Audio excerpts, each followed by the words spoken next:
Vamos. Muy buenas tardes. Vamos a iniciar este ejercicio de conversación, un diálogo necesario. ¿Ya? Vamos.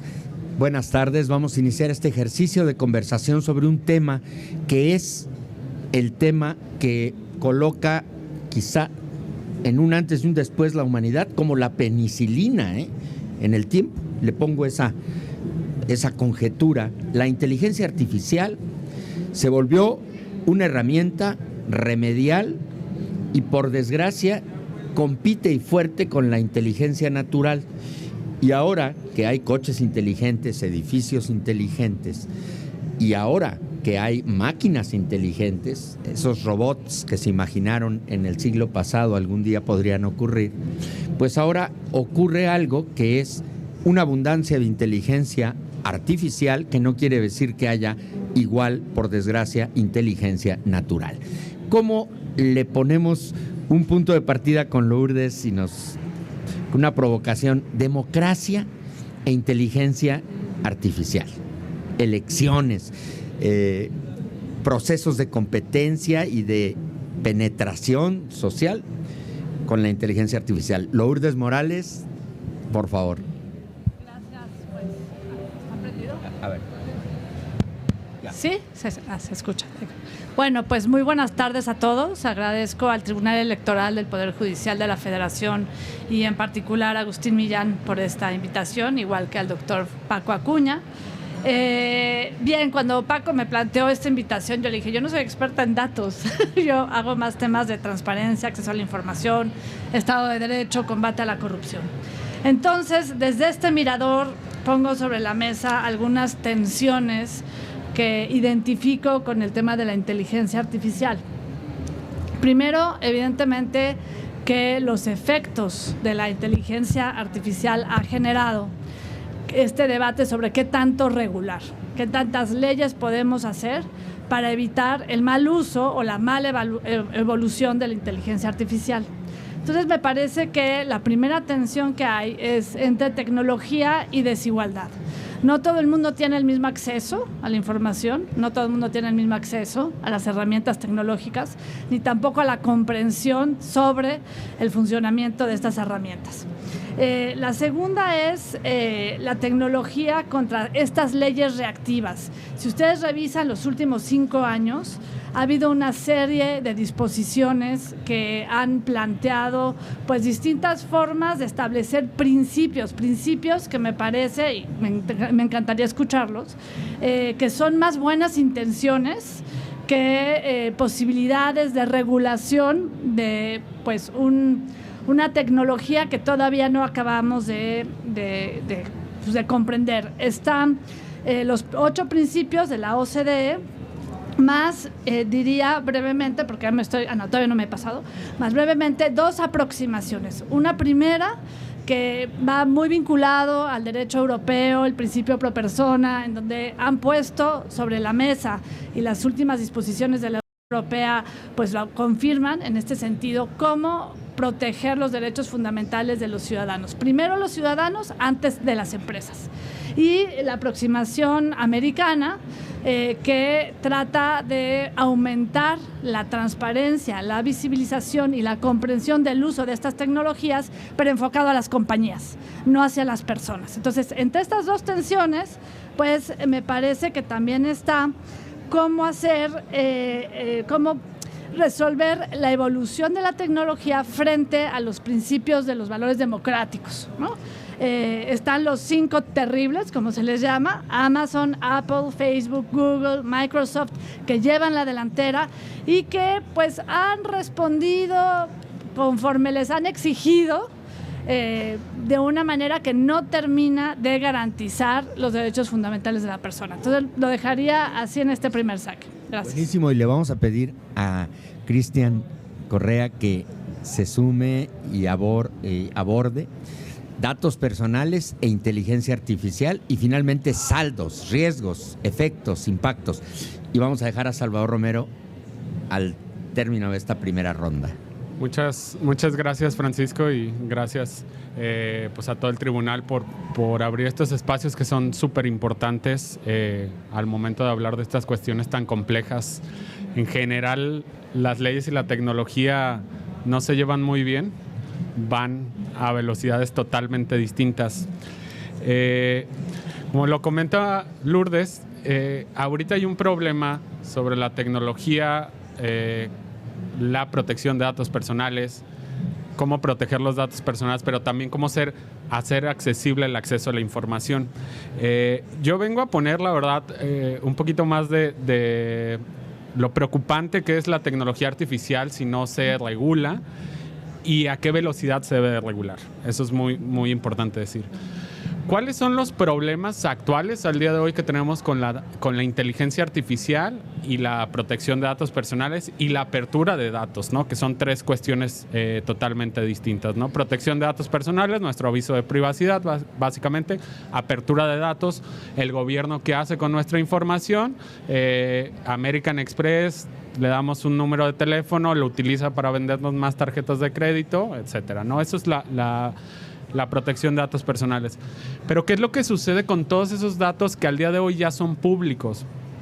Que si bien bajo la óptica de protección de datos personales sí cumplen la ley, como, no sé, todos los datos que tiene el INEGI, censos económicos, datos de votación que tiene el INE, datos que tiene el IMSS sobre calidad de servicios que presta el IMSS, y en general rutas de transporte público, censos económicos, cualquier otro dato que haya público, ¿no? Creo que el problema de la inteligencia artificial con esos datos es que se convierte en un universo de posibilidades para revelar la identidad o los criterios de la persona. Es decir, si tú sumas todos los datos que tenemos nosotros públicos, es decir, que el INEGI tiene, ¿no? Puedes darte cuenta una cuadra en zonas donde están medio deshabitadas, con 3 casas habitadas, ¿cuántas computadoras tienen en esa casa? ¿Cuál es la edad de las personas? Y a lo mejor si lo hacemos a papel, es muy difícil darte cuenta de ese tipo de cosas. Pero al momento que agregas el motor de búsqueda y la inteligencia artificial y le arrojas esa gran cantidad de datos, se empieza a ver vulnerable la información. Entonces eso es muy importante, que empecemos a migrar y aumentar con los temas tecnológicos y legales, como decía Lourdes, para proteger la identidad de las personas. Creo que los avisos de privacidad cumplen ahorita cierta función, pero desde la óptica de inteligencia artificial hace falta muchísimo más regulación y sobre todo más ética en la utilización de los datos. Muchas gracias. Cristian, para hacer intervenciones variadas. A Salvador Romero, presidente, es el comisionado presidente del ITEI, del Instituto, el comisionado del Instituto de Transparencia, pero ¿por qué ciudadano? A ver, ya no entendí. Así dice, es quien es el presidente. Sí, ya. Ciudadano. Perfecto, disculpa. Sí. Muchísimas gracias, antes que nada, al doctor Francisco Javier Acuña Llamas por la invitación a este seminario y por supuesto al licenciado Agustín Millán Gómez, director general de documentación del tribunal, por permitir esto, y saludar con mucho cariño a mi estimada doctora María Lourdes Morales Canales y a maestro Cristian Correa, quien tengo el gusto de conocer hoy, pero que estoy muy atento a sus aportaciones. Bueno, pues sin duda el tema que nos ocupa hoy es más que relevante y pertinente en un mundo actual en el cual las personas estamos muy expuestas a poder, ser vulneradas en nuestros datos personales por procesos de, machine learning, o lo que se conoce como conocimiento de máquinas o conocimiento automatizado, que hacen que esta Big Data, que antes parecía imposible de reconstruir, imaginemos que es como un rompecabezas de billones y billones de piezas dispersas por todos lados, que hasta hace unos años no se pensaba que fuera posible reconstruir ese rompecabezas para poder llegar a identificarnos dentro de toda esa información que está por ahí. Actualmente existen ya herramientas tecnológicas que incluso pueden superar lo que se consideraban procesos seguros de anonimización de datos. Los procesos de anonimización de datos personales son muy comunes, son muy útiles para investigación científica, para investigación académica, en temas de gubernamental, de salud. Entonces se usan constantemente estos procesos que en teoría impiden que tus datos personales sean vinculados a tu persona. A mí uno de los grandes temas, o como se llama, el retos y desafíos y oportunidades, perdón, uno de los grandes desafíos que tenemos es cómo vamos a impedir que estas máquinas cada vez más poderosas reviertan los procesos de anonimización, porque como dice Cristian, la información muchísima ya está ahí, ya no la podemos revertir ya se salió de nuestras manos, de nuestro control, nuestros datos personales. Pero normalmente eso no implicaba que estuviéramos en riesgo de ser identificados, ¿no? Como los titulares de los mismos. Actualmente sí. Entonces creo que ese sería para mí el primer gran desafío, ¿qué vamos a hacer para proteger esos datos personales que ya están ahí o los que vengan hacia adelante? Porque estas computadoras o esta inteligencia artificial, estas digamos superprocesadores con estas herramientas pueden realizar una cantidad impresionante de operaciones en microsegundos, ¿no? Lo que antes podría haber tomado días o semanas, ahora puede tomar menos de un segundo en realizarse. Esta capacidad de procesar información gigantesca. Entonces, me preocupa ese tema y para cerrar esta primera intervención, también quisiera mencionar el caso que acaba de suceder en julio de este año, donde se dio a conocer que un dron militar mató a su operador por error, por seguir una directriz que confundió a su operador con un enemigo, ¿no? De acuerdo a la directriz que recibió, era un obstáculo para cumplir esa misión para la cual estaba había sido programado y se había indicado, y lo mató, ¿no? Entonces, creo que ese ejemplo que acaba de suceder hace apenas unos cuantos meses, pues nos tiene que encender todas las alertas de hacia dónde tenemos que dirigir todas estas tecnologías, porque todas las tecnologías no son buenas o malas, son neutrales, siempre ha sido así. La pólvora, todas las tecnologías son neutrales. Sin embargo, esta es la primera vez que la tecnología representa una posibilidad real de que esta tecnología rompa esa neutralidad por sí sola, que es algo que nos tenemos que preocupar también, cómo evitar porque una pólvora, un carro nunca iba a romper por sí solo. El carro era bueno si te trasladaba a la escuela y es malo si lo usas para atropellar a alguien, pero siempre dependía del operador. Estamos con la inteligencia artificial, podemos llegar a escenarios donde esta tecnología rompa esa neutralidad y tome decisiones que no necesariamente podemos juzgar como moralmente buenas o adecuadas, ¿no? Qué bárbaro. Salvador ya nos puso una provocación mayor. Lourdes, ¿cómo podemos incidir y compartir como analista, socióloga, politóloga, analista de la democracia y sus impactos, sus efectos, como los datos personales? Ya lo han dicho los dos amigos, abogados, compañeros, colegas, ahora tú. Bueno, las discusiones que ha habido en torno a cómo generar condiciones de buen uso de la inteligencia artificial han tratado de catalogar el tipo de inteligencia artificial del que estamos hablando. Tienen unas herramientas catalogadas como de bajo riesgo, que son los chatbots, que son los algoritmos de las redes sociales, que sí, solo sí, si ese bajo riesgo es utilizado por mayores de edad y hay consentimiento sobre las condiciones en las cuales están utilizando esas herramientas. Me parece que el tema del consentimiento es sumamente importante. A todos nosotros nos ha pasado que empezamos una conversación en casa y de repente alguien habla de la playa y a los 5 minutos el teléfono ya está generando información. O sea, ¿qué tanto nos espían sin que nosotros sepamos, ¿no? O qué tanto el algoritmo registra voces, ¿no? Después de los escándalos que hubo con Alexa, con Siri, de que grababan conversaciones, sacaban fotos sin consentimiento de los usuarios, ¿no? Entonces, pues esa realidad existe y hay que ser conscientes. Luego hay otra serie de herramientas que son consideradas de alto riesgo, que son todos los sistemas que utilizan inteligencia y que tienen datos de los ciudadanos. Y es el mal uso de estos datos, pues puede generar graves problemas de seguridad nacional, como por ejemplo todo lo que es la identificación biométrica. Imagínense el mal uso que se puede hacer, porque tienen todo sobre nosotros, o sea, el iris, todo, absolutamente todo. El manejo de infraestructura, el enfrentamiento, todo lo que tiene que ver con entrenamiento educativo con menores de edad, pues les pueden sesgar ideológicamente desde las escuelas a través del uso de estas tecnologías. La información sobre empleados, todo lo que tiene que ver con acceso a servicios públicos. Si ustedes hacen un trámite, pues tienen todos sus datos. Todo lo que tiene que ver con el ejercicio de la ley, migración y fronteras, y asistencia legal e interpretación de la aplicación de la ley. Todo eso está considerado como de alto riesgo. Y a partir de ahí se ha determinado como uno de los principios, que creo que también lanza otro desafío, aprovechando que también son ustedes expertos en derecho de acceso a la información, que todo tipo de inteligencia artificial debe de ser inclusiva y debe de tener una tendencia a generar bienestar social. Que está muy bien ese principio, pero no me queda claro cómo se va a cumplir, ¿no?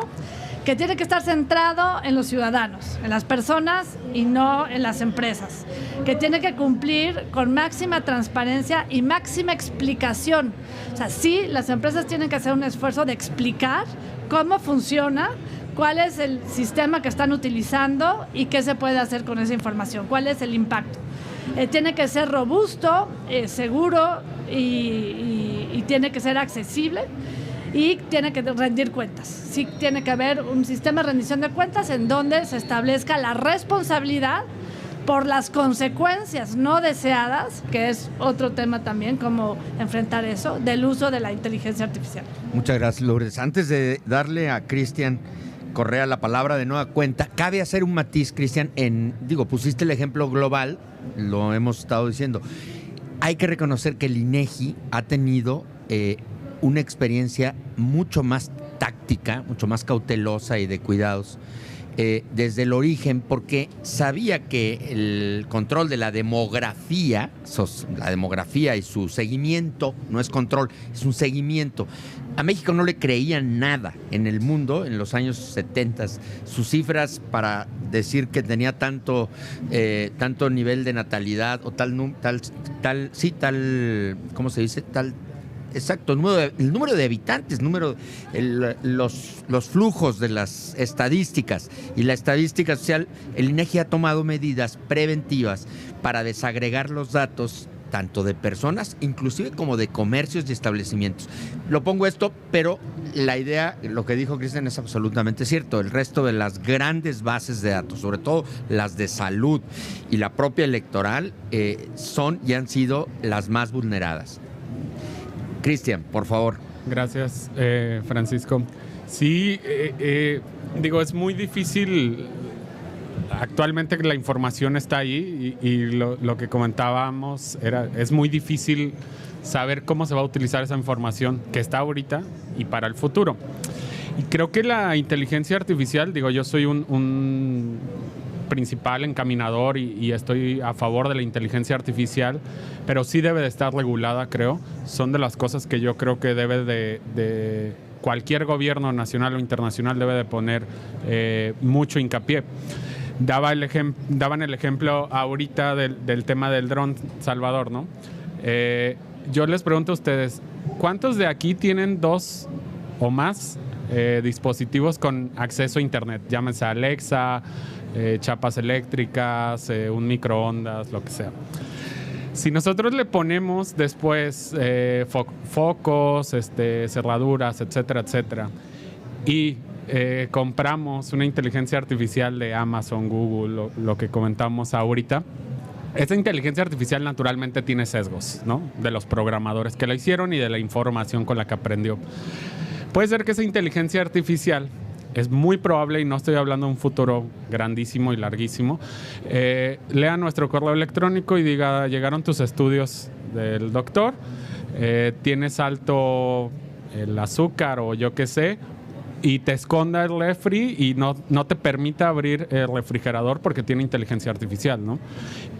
Otro ejemplo, ¿no? Con las noticias. ¿Sabes qué? Está muy inseguro Guadalajara, entonces a las 5 de la tarde se cierra la casa, ¿no? Y no puede salir, ¿no? Porque la inteligencia artificial ha sido programada para protegerse, ¿no? Entonces ellos en su lógica de la inteligencia artificial hacen esas determinaciones de cosas. ¿Cuál es el problema de la inteligencia artificial? Es que se reconstruye. ¿Qué quiere decir esto? La misma inteligencia artificial genera información. Ni siquiera quien la programó puede saber por qué llegaron a esos resultados. Entonces esto es muy difícil porque pues ahora sí terminamos cediendo muchísima libertad, muchísima violación a los datos personales. ¿Qué es lo que se debe de hacer aquí? Pues yo creo que, número uno, las personas que manejen inteligencia artificial con acceso de datos, y no hablo de ChatGPT ni probablemente hasta Facebook la considero medianamente, pues no tan riesgoso exactamente, ¿no? Pero ya un tema de datos más grandes, pues sí tratar de inventariar, tratar de analizar, auditar esa inteligencia artificial y darnos cuenta que no tiene sesgos, ¿no? Ha habido, me parece que Amazon hizo su selección de personal mediante inteligencia artificial. Lo quitaron a los 3 días, me parece. ¿Por qué? Porque tenía demasiados sesgos. Solamente contrataba o determinaba que era viable contratar a un tipo de género, a un tipo de personas con cierta color de piel, etcétera, etcétera, ¿no? Ha habido intentos por autorizar créditos mediante inteligencia artificial o aprobar arrendamientos mediante inteligencia artificial y se dan cuenta que solamente les da el arrendamiento a ciertas personas con ciertas características físicas, ¿no? Entonces es muy difícil y no nos vayamos tan lejanos. El iPhone al inicio tuvo un sesgo. El Face ID con cierto tipo de piel no podía ser leído. Después de un tiempo se vino las adaptaciones y ahorita funciona correctamente, ¿no? Pero esos son los problemas de la inteligencia artificial, la protección de datos personales, que tenemos que estar muy atentos desde hoy, ¿no? Gracias, Cristian, gracias.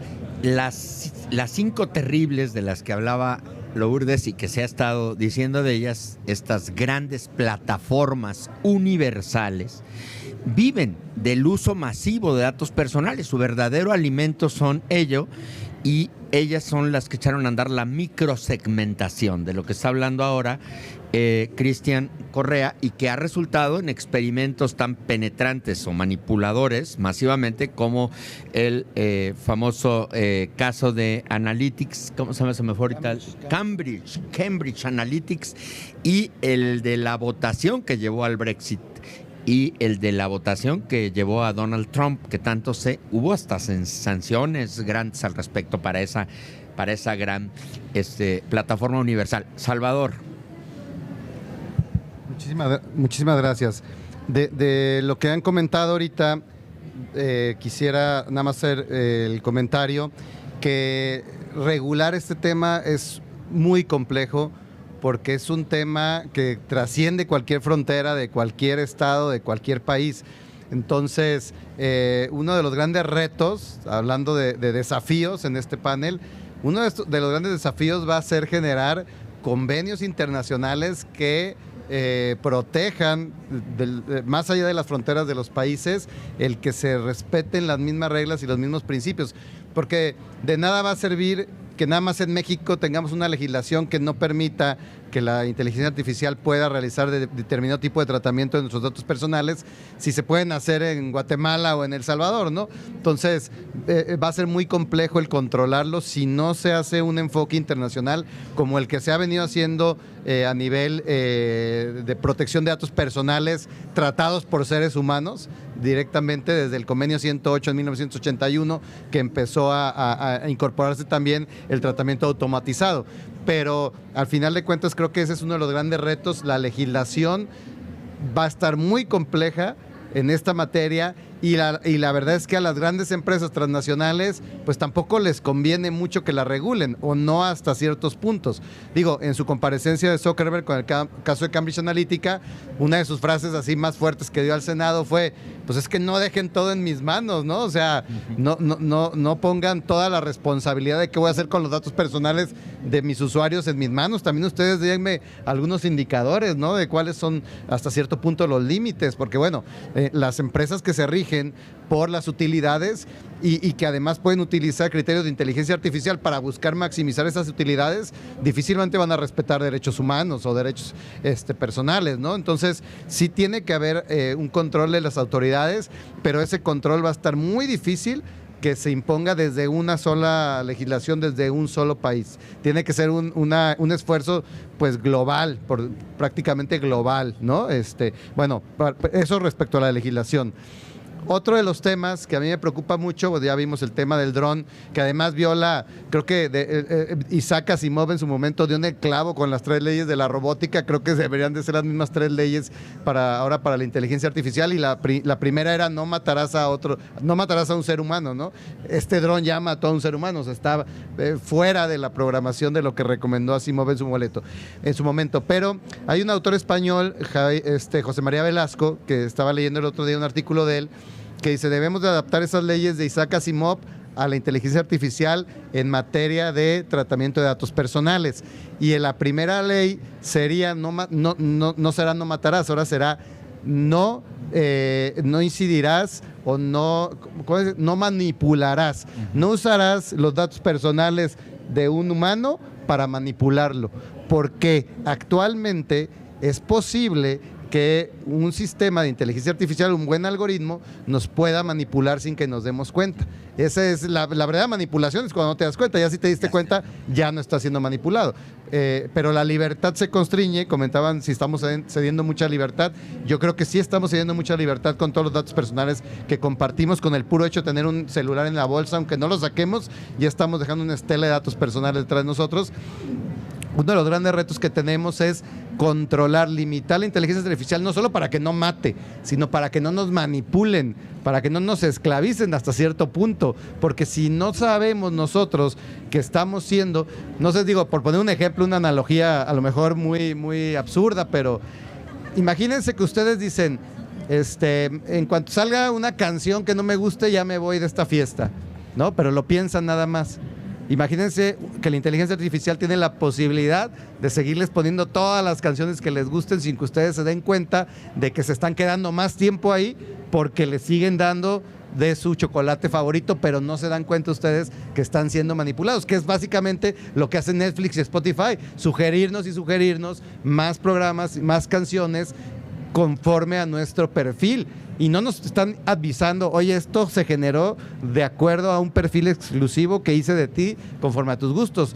Pareciera que, ay, mira qué casualidad, me pusieron igual TikTok, ¿no? El algoritmo de TikTok, que no te deja salirte además a la primera, está diseñado para, de alguna forma, esclavizarnos a la aplicación, ¿no? Son pantanos. Son pantanos que se meten. Entonces, creo que eso podría violar las leyes de Asimov ya adaptadas a la manipulación.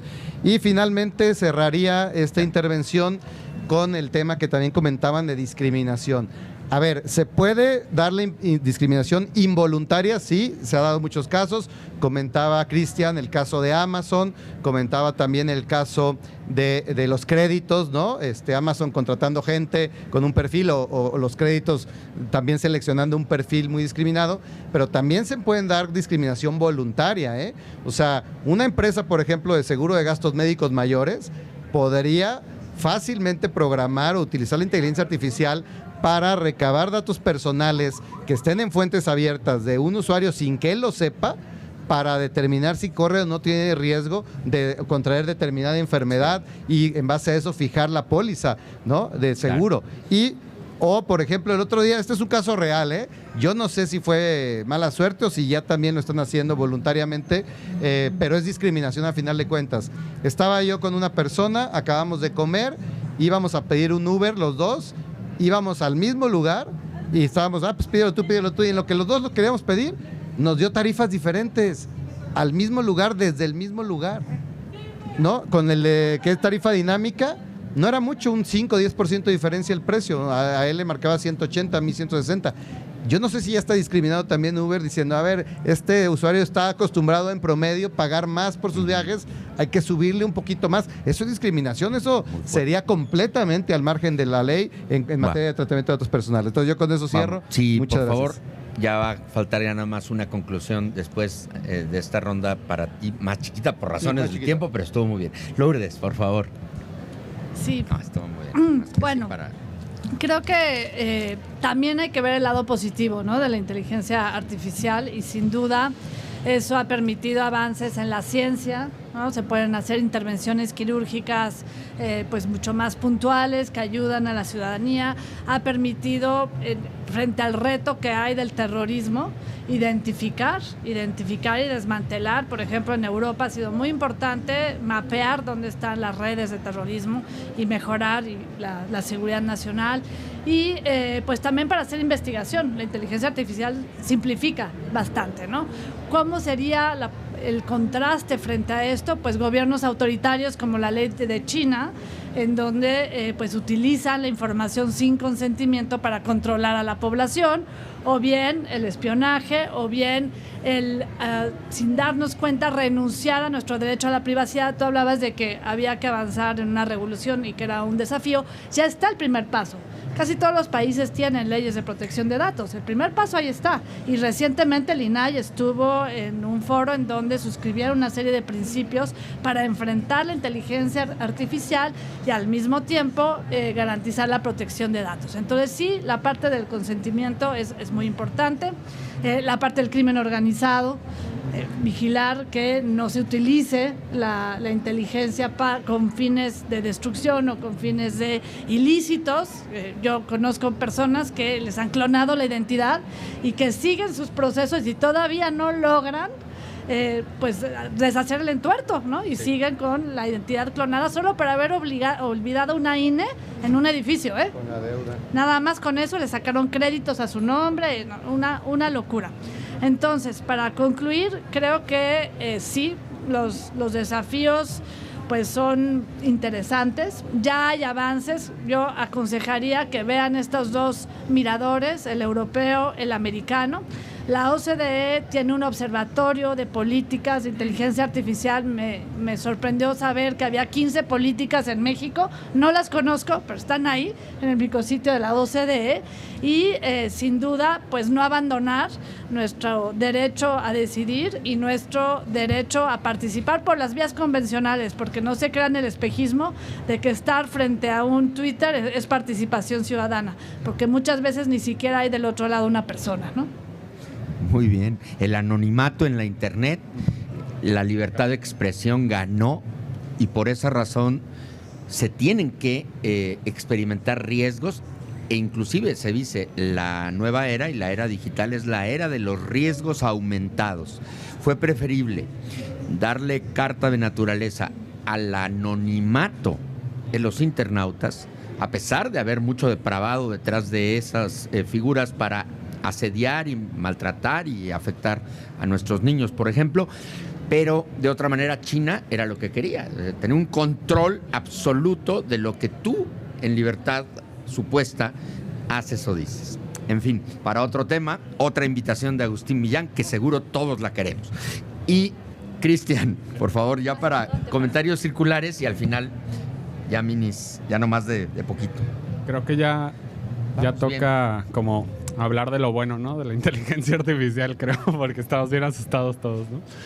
Bueno, creo que algo normal en la cuestión de la tecnología, en su momento yo me acuerdo, pues yo prácticamente ya desde la adolescencia traje un celular, no smartphone, pero ya traje un celular. Me acuerdo que la crítica era de mis papás hacia mí, es que ya no sabes los números de teléfono de nadie. Y efectivamente, no me sé el de nadie, me sé el mío nada más. Y no sé por qué, porque nunca me llamo, ¿no? Entonces, eso viene a ser la inteligencia artificial. El día de mañana no estamos lejos de eso. O sea, si se dan cuenta, la accesibilidad económica de un celular de hace 20 años al día de hoy es brutal, ¿no? O sea, no tiene comparación. El día de mañana, si tenemos un refrigerador smart con Amazon, con Alexa, etcétera, etcétera, el súper no lo puede hacer de manera automática. Entonces nos puede quitar esas cuestiones como rutinarias para nosotros dedicarnos a cuestiones creativas. Yo sí creo que la creatividad jamás la va a reemplazar la inteligencia artificial, ni para cuestiones buenas, ni para cuestiones como hacer un chiste, hacer un monólogo. Hay un stand-upero muy conocido en México que empezó a darle sus videos de inteligencia artificial.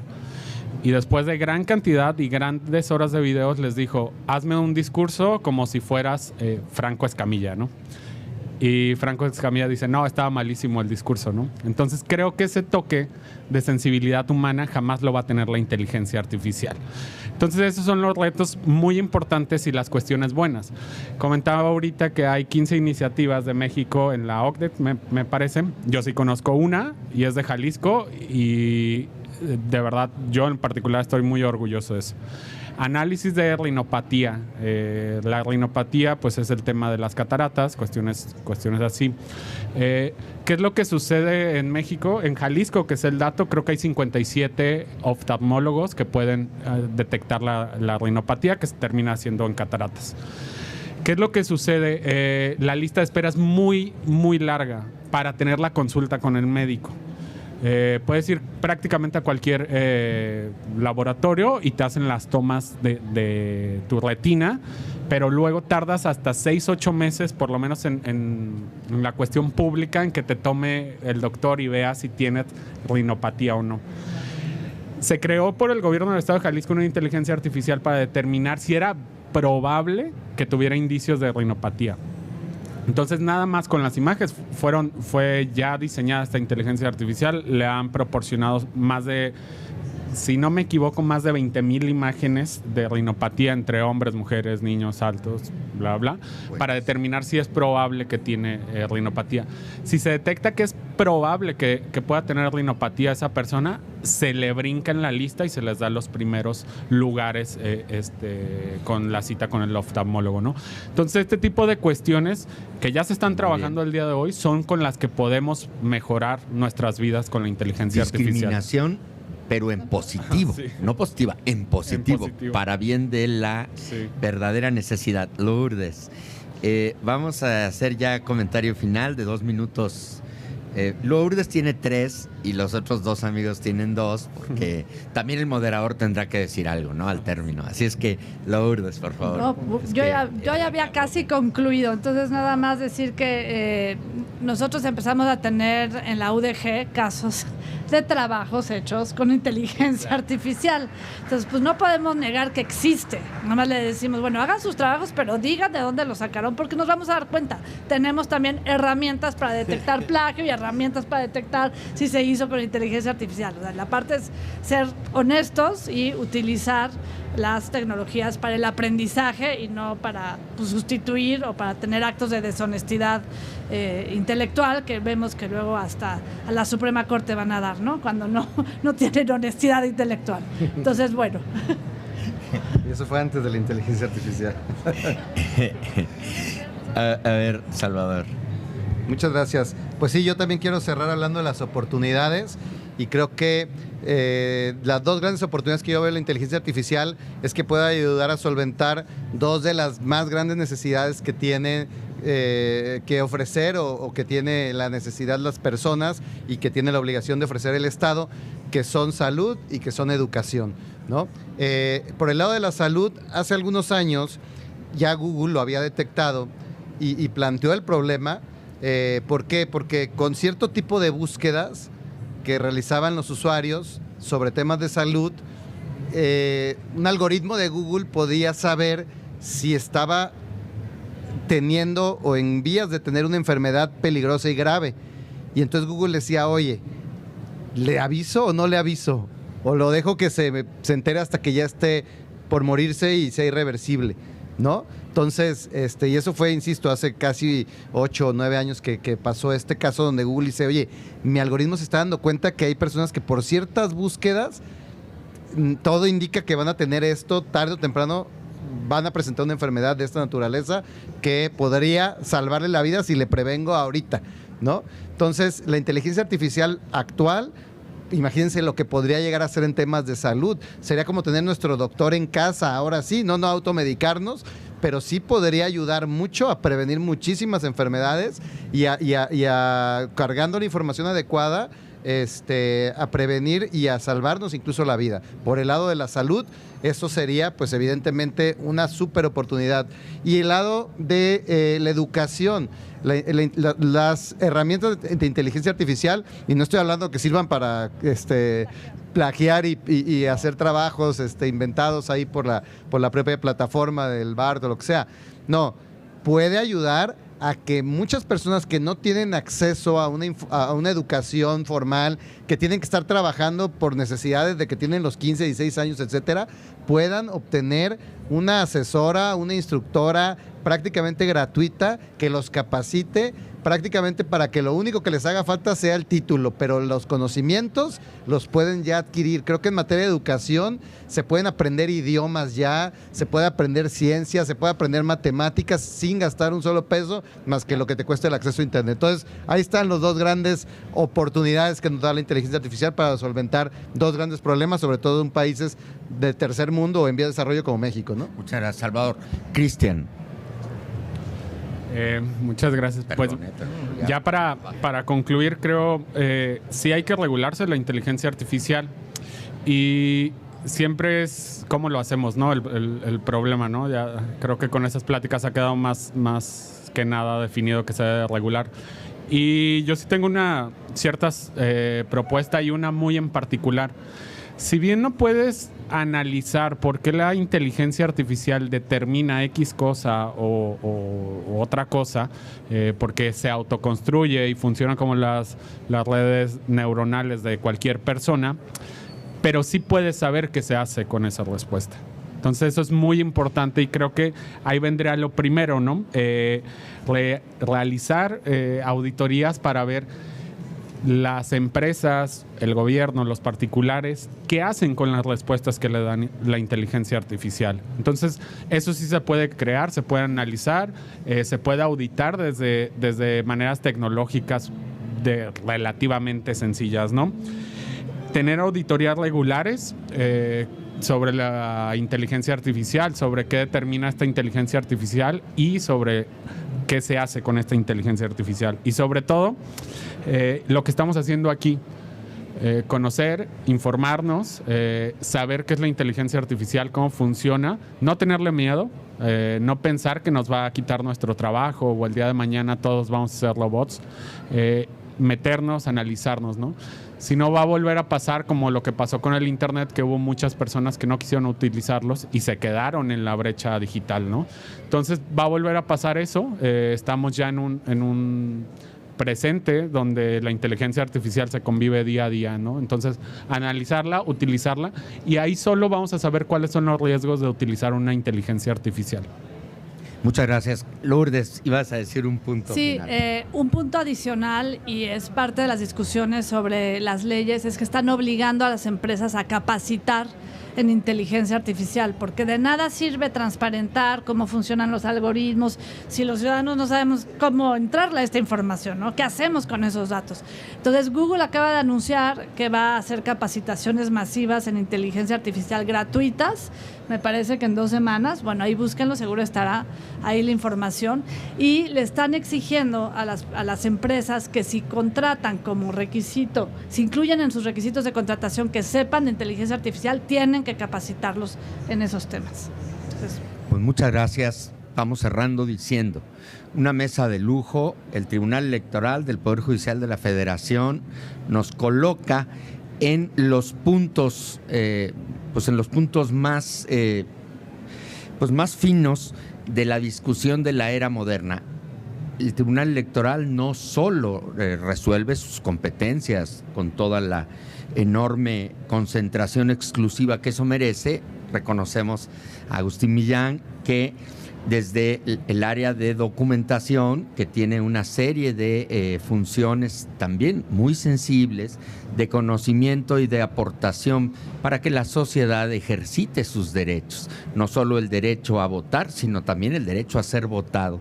Y esa parte es una tarea que a veces no se visibiliza, pero siempre produce efectos y resultados. La FIL, que es el sitial que año con año convoca al mundo, al menos a Iberoamérica, a comparar las novedades y las nuevas aportaciones que la literatura produce, en este caso nos trae de la mano y nos permite engarzarnos para buscar, como bien se dijo, el lado bueno de las cosas. y el lado bueno de la inteligencia artificial también existe. Muchísimas gracias a Lourdes Morales, muchísimas gracias a Cristian Correa y muchísimas gracias a Salvador Romero, que es, en términos también decirlo, pues anfitrión territorial desde el lado de la transparencia, el acceso a la información y la protección de datos personales, y un abogado muy brillante. Gracias a todas y a todos.